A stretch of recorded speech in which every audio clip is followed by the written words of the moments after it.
Hey, welcome back to my channel, everyone.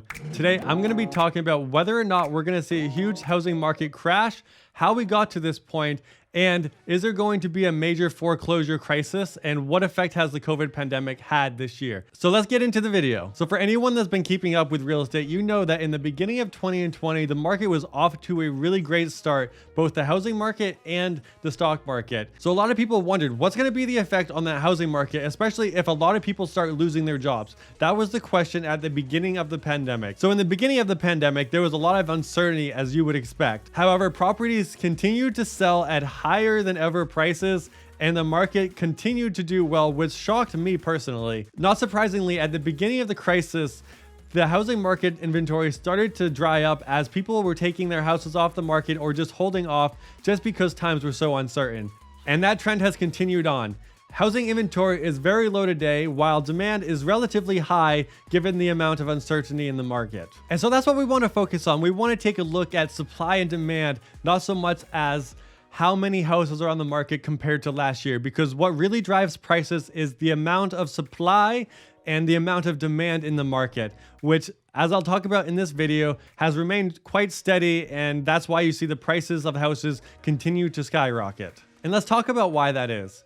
One of the major factors in buying a house is interest rates. And in the end of last year, interest rates were at their near all-time low of just under 2.7%. And this is because during the height of the pandemic last year, the Federal Reserve slashed interest rates to banks to almost zero. And had they not done that, banks would have likely stopped giving out mortgages at the rate they were before because the risk wouldn't have been worth it for them. So as far as rates for 2021, they're expected to continue to stay low for the first few months of this year and then creep up to around 3.1% by the end of this year. So when you have low interest rates, prices of houses generally rise because it allows people to afford more house for their money. For example, if you take a mortgage payment of $2,000 per month at 4% interest and 20% down payment, the maximum amount of house you could afford would be $439,000.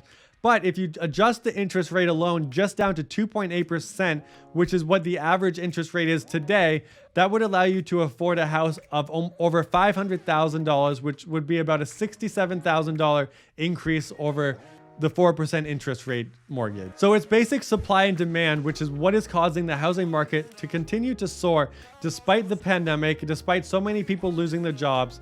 There's enough people out there that's still looking to buy because of these low interest rates. So when you look at who's buying right now, it's mostly middle income to higher income people that are buying. People that's jobs haven't been as affected by the pandemic as the lower income earners. If you are in the lower income brackets and you're going to be a first-time home buyer, there are options for you to buy. One of the biggest options that I used getting started was actually getting an FHA loan. You can put as little as 3.5% down, and they have a lot of options for you when it comes to qualifying for a mortgage. So you definitely want to check that program out. There's also other programs depending on where you live. Different states have other programs that can offer as little as 0% down payment. They'll offer financial assistance if you make under a certain amount of money. So definitely make sure you check with a bank near you. I would suggest a credit union and find out if you can get qualified. So how does that play into 2021? What's going to happen to the market?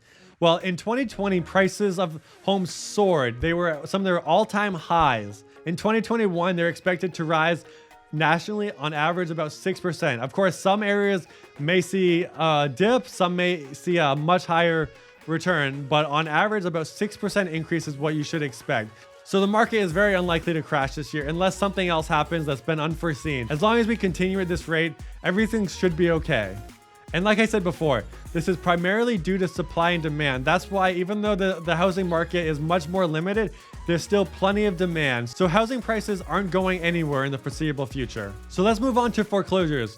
Is there going to be a foreclosure crisis like there was in 2008 and 2010?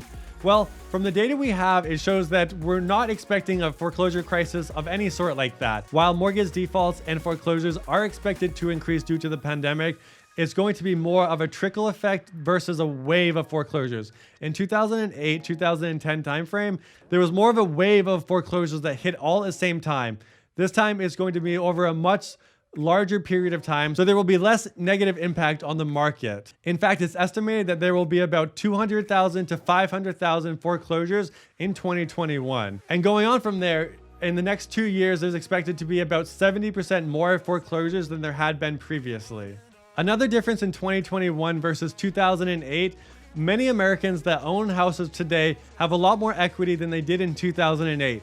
So there's a lot less risk for them to actually lose their home rather than just sell it and avoid foreclosure entirely. They may even be in a position to refinance and lower their payments so they can afford it if they had to take a pay cut during 2020. And the final and one of the most important reasons why foreclosures aren't expected to be as bad as we initially thought is due to the government response. While the government response has only barely been good, it's been good enough to keep the housing market afloat. From forbearance to increased unemployment to the stimulus checks, as well as the lower interest rates, the government has helped quite a bit in lowering the risk of the market just crashing down. While there is a lot more for the government they could do to ensure that there isn't a problem in the future, but for the time being, I wouldn't be too concerned about the market crashing down. There's going to be highs and lows, but the market looks pretty healthy as it is right now. Having said that, there are a few areas that are at higher risk for high foreclosure rates, which include California, Massachusetts, Colorado, and most likely New York City. So having said all of that, I wouldn't worry too much about the market crashing down in 2021. There's a lot of data that shows that we're in a pretty good position to ride out 2021. And once we get past 21, I believe we'll be in a much stronger position going forward as things get back and people get back to work. So thanks for sticking around to the end. If you found this video helpful, definitely consider sharing it, liking it, leaving a comment down below what you thought, what your thoughts are on the market crash of 2021, how you think the market's gonna do, and also consider subscribing for more content. I'll be releasing many more videos in the future related to real estate, finance, and other topics that I think you'll find interesting.